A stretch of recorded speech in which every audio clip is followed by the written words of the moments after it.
a Yue hero a favorite in the Eve. I feel like there's a lot going on in the minds and the playbook of one coach MTB and Dexstar. So they're going to decide to go ahead and open with a Joy. Yeah. I believe there's a what? 80-90% chance this is going into the hands of Agent Zero. Yeah, might as well. We know that, throughout the regular season up to this point, even watching the other, regions duke it out in their playoffs, that Joy has been a great pick. It's flexible. You don't necessarily know where it's going, so it's a solid choice for that priority pick. And yeah, you can assume it's going to go in the hands of Agent Zero, but the response, Wan and the Valentina. Yeah, and that's why I was scratching my head. Blacklist International really want to give the Wan to Kelra. Left it open! Meaning that Blacklist International, are they going to insta-pick the Farsa now here? Farsa with the Faramis, but this might be a Faramis mid. Although statistics show that is an Oh My Venus hero in the roam.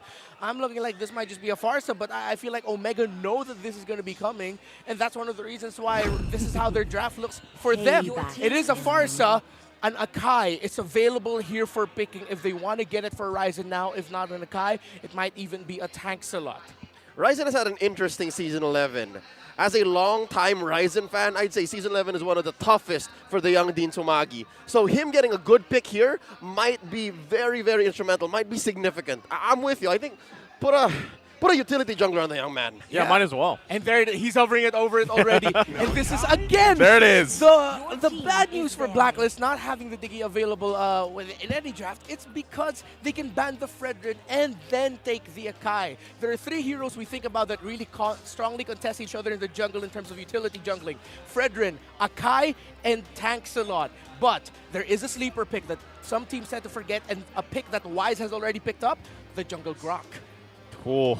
I'm wondering, now that you mention that, the Jungle Grok here, Renmar, remember last, the previous seasons here, we've seen, this is always the playoffs where we see those kind of surprises, and we actually talked about this even before with, the recall that we had here, Leo.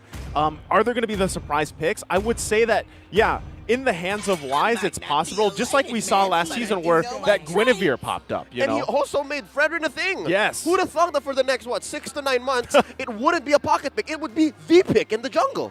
Oh, and with that gone now, we already have a very familiar record of the picks for Wise in the jungle. Question is, with the Barracks taken away, will Omega take out the Grok just to cover their bases here? Or the Baksha? Or the Baksha also is a terrific pick. The tank Guinevere also for Wise is available. Alice as well. If they just want someone who will be able to sustain a lot of damage and maybe potentially survive long enough to secure objectives. Bans here, I wonder if Blacklist will take out the Franco, maybe the Cho. Just when I said it, they take out the Franco. Okay. Solid choice. We have seen the impact, I would say, of, Franco. And not to mention, that makes me immediately think of, what people are comparing Franco to is the Mincetar pick. Yes. And we saw that even in the end of the regular season where, there it is, right? It is going to be banned out. Ooh. So, because again, a lot of people are thinking, is Mincetar like a better Franco?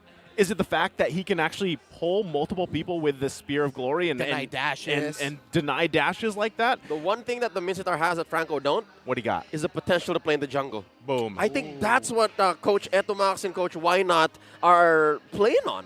Oh yeah, could have been a potential there. And Blacklist International, they take out the Kufra. Could have been a strong pick for Omega, but this still opens up the field for a potential Cho pickup.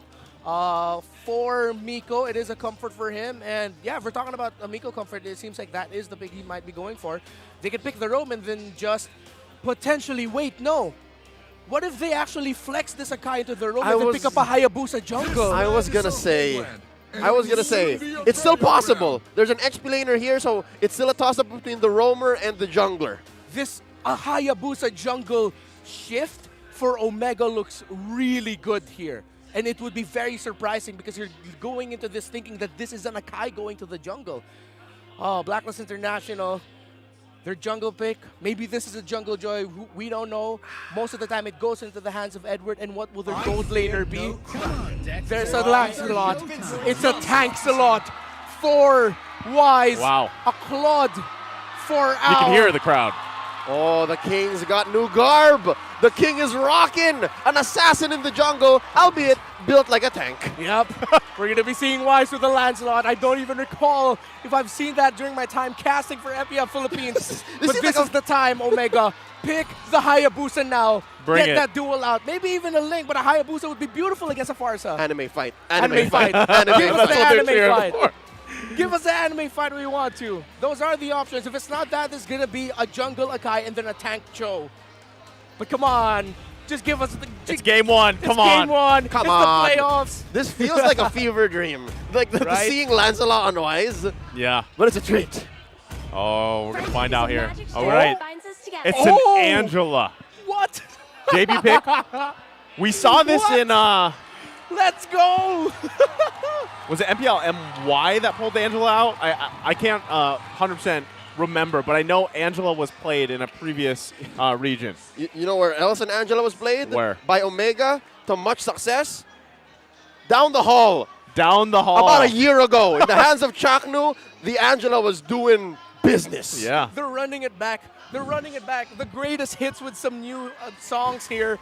My goodness. We are divided on the table, by the way. Yeah, 2-1, fam. That's not divided. You are outnumbered. Sorry, I feel like I'm divided here. Check yourself, Rezabek. Check yourself. That's our smart power predictions, folks. Y'all can do the same at home. Tell us exactly who you think is going to win, because at some point in the game, a poll will show up. You only have until the timer runs out to comment your prediction with the hashtag SmartPowersMPLS11. Get to it, fam, because there's some goodies at stake. One lucky commenter who guesses right will win a redeemable in-game code. Remember, keep an eye out for the poll. Gentlemen, one more look at the lineups before we go into the Land of Dawn. This is electric. I'm loving the draft.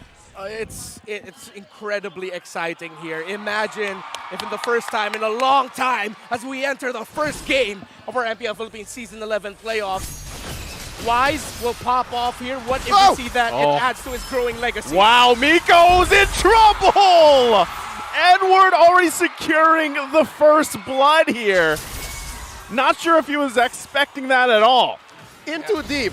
I'm guessing if Miko was rocking to pull yourself together, maybe, but the Avarice. I wonder, though, did he make enough gold? Did he make the right amount of gold to make that worth it? Not worth it at all. He burned a flicker out of that, and now Miko will have to play back a little bit, be a little bit more cautious, and be not so aggressive in terms of getting the vision. This is one of the tendencies of Miko. He tends to overcommit and stretch himself and his limits just to get vision. Okay, oh my Venus already pressing the situation once again. Miko gonna be in trouble! The second time he falls here. The Queen's gonna be split off though. Ryzen and Kelra should be able to get a kill off of this. A couple hits away, still gonna be going. Kelra grabs the kill, so it's a trade. Trade there, roamer for roamer. And I think Oh My Venus committed that pull onto Kelra, thinking that Owl and or Wise, or maybe even together, might be able to take him down, but Kelra gets away. A favorable trade, slightly leaning towards Omega, because now there's a kill on the board here for the gold laner. Yep, it's a small requiem for the early blunder that Omega conceded. Now, we're thinking, what exactly is going to be the image for this first turtle? Another pull by V! Oh, they're still gonna be going, okay. Not able to get that stun they were looking for, so still, Turtle is up here.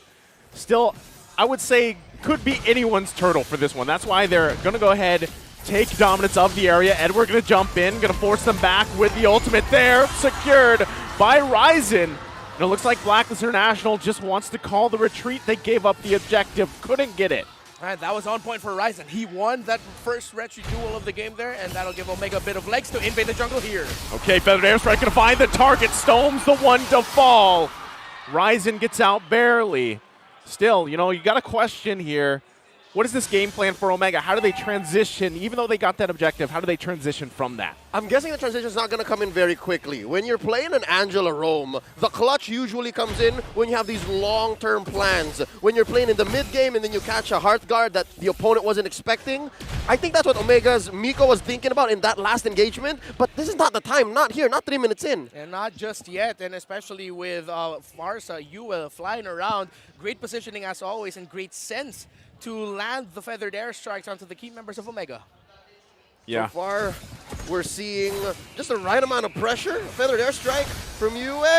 And yeah, it looks like they're tempering their cooldowns. Oh, Ryzen gonna be looking to find that setup he was looking for. Can't get it, so still the back and forth between the two teams, still kind of poking at each other, trying to get the best situation for them. Like you mentioned, you know, Omega especially, that kind of overzealous can bite them in the behind here if they go too forward. That's what Miko has the tendency to do. So I see him kind of stepping back a little bit to allow them to readjust here. Yeah, and that's for the vision taking that we're talking about. But Edward in the bot lane will be able to get away from Renjo and Stone.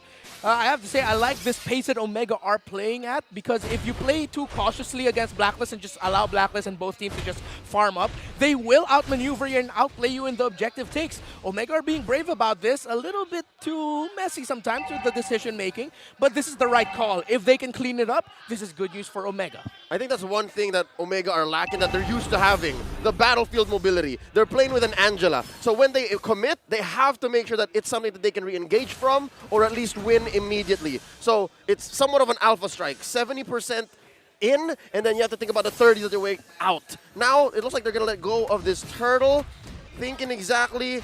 Gentlemen, about 5 minutes in, how do you feel about that Lancelot on Wise? Well, still going good. I mean, it's a 1-0-2 start for him. He hasn't won the retro duel against Ryzen just yet, but the story might shift here. Skeller and Stone. Oh, this looks like a bad spot for Omega. Okay. Ooh. Ryzen did secure the turtle there, so, you know, it looked like they also had something in mind bottom lane for them as well. Focus on Kelra, because that's the plan, right? You don't want Kelra to go ahead and just farm up here. Again, he already had that early kill, so you don't want that to build up. We know what happens to Wanwans when they get that lead and they get to a point where it's just kind of, there's no return. Yeah, especially if it's a 1-1 that could potentially have a heart guard coming in from an Angela. That's the ticking time bomb of Omega. Hence why Blacklist International, they do still have a great damage option for the late game. Actually, 3 great damage options in the Claude, the Farsa, and the Joy. Looking at the items right now, Glowing Wand was the priority there for Edward on his Joy. Corrosion Scythe already built up by Kelra. DHS up for Owl. So in the item race, it looks like Blacklist are making the most of this 500 gold lead. Feather Dash Strike already spent in, looking for an angle. Hey, Stone when he jump in, did grab the Feathered Airstrike for himself. Still, just going back to it, right? There's the Feathered Airstrike from Stone, but it's the back and forth, right? No team wants to take that risk just yet. Still trying to feel out the situation here. Ryzen does go in looking for UA. Gonna try to poke him down a little bit. Gets the wings by wings, but look at the backside though. They go in, Blazing Duet, and the Ryzen in the perfect position. But now, scoots out of his way out of there. Renzio holding on. He's there for backup. Didn't have to commit. A smooth operator. That was worth it. As long as it took, it was worth it. That's the first time I've ever casted an MPL game. A game of Mobile Legends, and I heard smooth jazz with how smooth Ryzen committed that play. I heard trumpet, so it's not just me, thank goodness. That was a smart play by Omega, splitting Blacklist International like that. Here comes the heart guard on the 1-1. There's the heart guard. Kelra gonna be looking for the crossbow. Can't get it though. So still gonna put pressure here bottom side. The rest of the team, top side, putting pressure on the top lane. Yeah, great side step there by Oh My Venus to avoid adding one last mark for the 1-1 to activate the crossbow of Tang. But this is first 3 turtles for Omega against, not just yet. Here's Wise contest. Wise gonna go for it. It's Ryzen though. 3 for 3 on the turtles. Now Wise gonna be a little bit caught in enemy territory, but the rest of the team is here to back him up. Omega happy with the objective takes. Yeah. Omega 3 turtles, but neck and neck and the items actually in the lead right now is Owl, just built up his golden staff. Wind of Nature was actually the second item, prioritized there for Kelra, knowing that he has to be careful with Wise and Owl, and he'd want to survive a little bit longer just so he can get those marks off. And I think this is the sign of him saying, I'm going to be brave. When I have my Angela Heart Guard on me, I will not hold back. Yep, the young Dwayne Pilas is looking to push the limit. Oh, wow, but still, when it comes to turret races, Blacklist still gets the win here. Top lane goes down first. Yeah, and that's a testament to Blacklist's efforts for holding down the bottom lane for so long, despite Omega really committing into that. And right now, at some point, that will cave. But what will Omega end up losing if they commit to this turret here? Okay, here they come. Edward knows it's going to go down. Should be able to get out just fine. Has the covering fire as well. The cutoff play's coming, though. Nice little Terrify play. There's the heavy spin. Colt Ultra has to be expended as well. The flicker on top of it. The Queen's still on the run here. Gonna get chased down. 2 too slow as Oh My Venus falls in the bottom lane. And throughout that whole engagement, Renzio was working on that mid-wave. Omega's gonna capitalize. I was asking what will Omega lose, but Stone said we're not losing anything. His crucial Terrifies on the two members of Blacklist on the way to that fight gave Omega the edge to win that engagement, get the tower in the bottom lane, get the kill onto Oh My Venus, and get progress on that mid lane turret. So far, Blacklist have kept a small lead, but Omega are making plays that'll make you think, where is the lead coming from? What exactly is going on? What will be the clutch move that Omega pulls in? Because the Angela, yes, it's putting a little bit of extra confidence in the tank for the young Dwayne Vilas for the gold standard, but we haven't really seen them capitalize yet. Where's that early to mid-game lead? Yeah, it's a testament of Blacklist International's great handling of the side lanes, the minions, and the pushes that Omega want to do. Even though Omega are putting so much focus into winning skirmishes and lanes, they're making sure that the other lanes and the other minion waves are being handled well. That's why Omega hasn't found the turnaround yet. Oh, this is going to be scary, though, too. Now Kelra is here. There's the Heart Guard on top of it. Going to chase them down, force them back. Owl on the run here. Kelra still going for it. And all the meanwhile, Owl goes back with BMI. He falls to Renzio. Edward comes in. Wise still waiting patiently.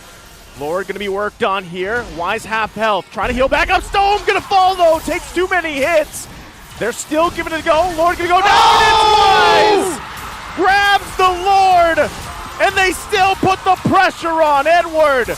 Forcing Kelra back. The flicker comes in. Edward on the heart. He finds him. Miko's burning, but he's still alive. 3 fall for Smart Omega.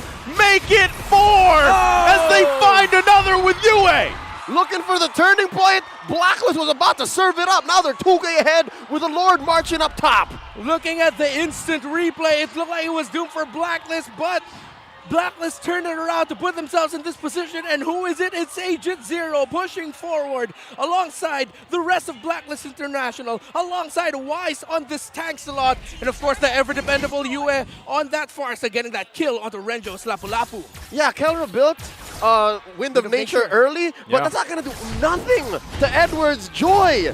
They didn't account for that. Magic damage, man. Crazy amounts of magic damage coming out from that Farsa, Joy especially, and of course a little bit from that Faramis. Let's see if, yes he is, Kelra on the way to building that Athena shield. Potentially would help him a lot to survive the onslaught of damage coming in from Blacklist, as Edward already has the Divine Glaive up. So even though the Athena shield will help, it will still hurt like crazy. See, this is a scary thing too. Like, Owl here, despite him being 0-2, the fact that all he has to do is jump in, the impact with the Blazing Duet to bring people down, and then there's the follow-up with the magic damage like you guys are talking about. So until you have that magic resistance here for Omega, that's kind of what's happening, right? And it's not any favor for them really in these team fights. And the fact that that's the threat that Blacklist International are presenting with, it looks like they won the gambit. The fact that Omega have a good amount of peel and Blacklist don't seem to be working out for the M3 World Champions. It's like, yeah, we don't need the peel. We'll just present so much damage that you'll have to you'll be forced to respond. Exactly, and we also see here the difference in the XP lane picks with Renjo and that Lapu-Lapu against so many mobile targets. Yeah. And targets that can actually shield themselves and avoid some damage. The Joy will definitely have a better game here compared to the Lapu-Lapu, and we're seeing that, and that's one of the biggest X factors. It was a key to victory earlier. It was a point of discussion brought up by the panel in OSX and Midnight, and we're seeing it. The Joy having so much more impact compared to the Lapu-Lapu. Now we're about 30 seconds away from a Luminous Lord. Should be barreling on to turrets here. It's upsetting to think that Omega had a great setup earlier, but just from right underneath their noses, the tank slot comes in. Again, arguably one of the best objective takers in the game. Yeah, and Wise didn't get those first 3 turtles, but he got the Lord, the big play. Let's see if he can do it again here against Ryzen. Or will Ryzen get revenge for losing that first Lord earlier? Well, not only that, now the dance unfolding here. And with everything that unfolded earlier, that gave Blacklist International a nice, comfortable 4K lead. Look at that Stome getting chunked down really low, already using the ultimate as well. So now this could just be a green light for Blacklist International. But Ryzen's still around the corner here. Yeah, right now Miko not showing himself in the map. Nope, there Blacklist gets the info. Blacklist will continue to commit this Lord, but they're watching out for that mid-lane trio of Stome, Renjo, and Kelra. Getting information there. Lord almost down to 50. Let's see if they're going to go on Ryzen now. Okay, they're going to push him back a little bit. Owl chipping away the health. Ryzen gets pulled back. He has the heavy spin. One hit away, but they did what they wanted to do. Force the jungler of Omega back and secure the Lord here.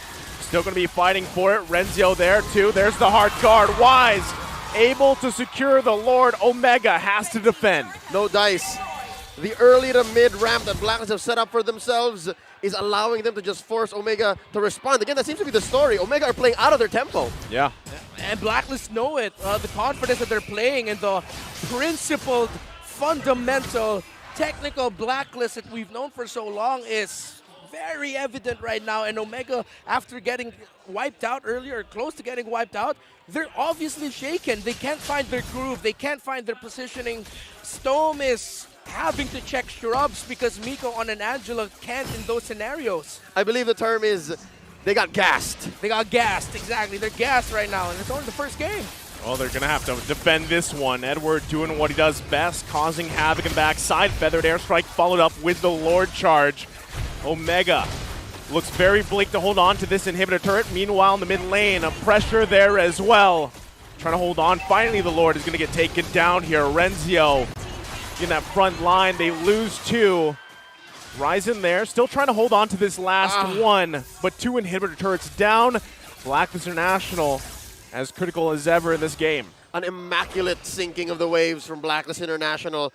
About 9K gold ahead, despite being just 3 kills ahead of Omega. This is a huge, monumental lead that Blacklist have. I'm thinking of how Omega can bounce back, man. Right now, the moment they see Joy, even though they know they have the tools to actually make life hell for Edward, what they lack is that sure catch or even just time to survive long enough so that Edward won't take them down. Every time Edward goes up to the face of the backline and main damage dealers of Smart Omega get rattled. Oh, Ryzen in trouble once again. Heavy spinning out of the way to survive. And now that's, again, this is exactly what Blacklist International wants to do. Poke away, whether it's battle spills, whether it's ultimates, take resources, all prepping up for another Lord. It is a minute away, but they continue to chip away at Omega. Ooh. And this is what hurts about the lineup of Omega, because they are at such a huge deficit. Miko really cannot check shrubs because he's going to go down. So that puts Ryzen and Stome as the shrub checkers and vision takers. And Wise might get punished. Wise going to have to escape this one. Does have the backup needed. Yue comes in as well, covering fire with a feathered airstrike.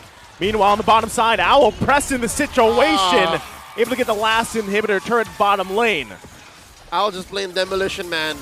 We mentioned earlier how the 0-2-0 Claude KDA line doesn't look very good. Well, if you play it the right way, it shouldn't be a problem, and that seems to be the story here for the young SEA Games gold medalist. Thinking about how Blacklist can finish, it's because so far, I'm guessing what, in the past 4 or 5 minutes, they really have only gotten pickoffs. Yeah. It looks like Omega have figured out how to at least not lose team fights anymore. Yeah, but right now it's because they get picked off just trying to get vision.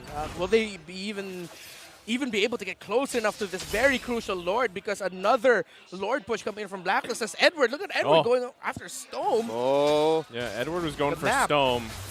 Mika was there as well, so he had the backup. He's also just holding on to that hard guard. Renzio, though, wow, just gets taken out in a split second, and now down a member here. Oh, good check by Owl. Forcing the reset. Yeah, they get the reset out. Ryzen, though, still a lot of that vision for them now that Renzio's down. Omega, they might not want to fight this and contest this at all. Yeah, they can't. It's difficult. Getting taken down, just trying to get vision. Can't find a tempo. You're minimizing the deaths, but you can't contest.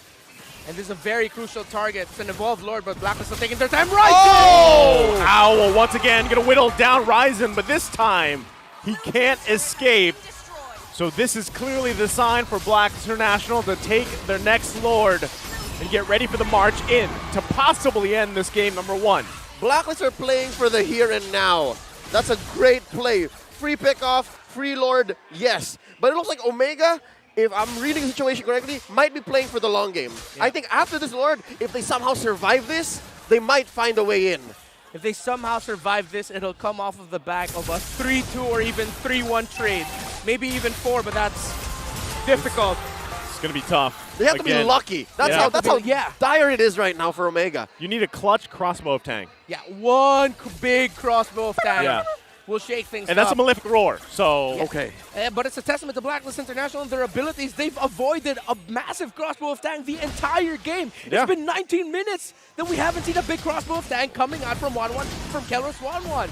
We're going to find out if they can do it here. Feathered Airstrike coming down. Rise in with a heavy spin. Finds UA here. Can they grab a kill? Hard guard on Kelros. Oh! Going to be looking for it. There he goes. Renzio's going to fall here. Air They Savage. finally get it off, but it's not enough. The damage just is not there as member after member fall. And Blacklist International will take game number 1. The window closed on Smart Omega. They failed to take the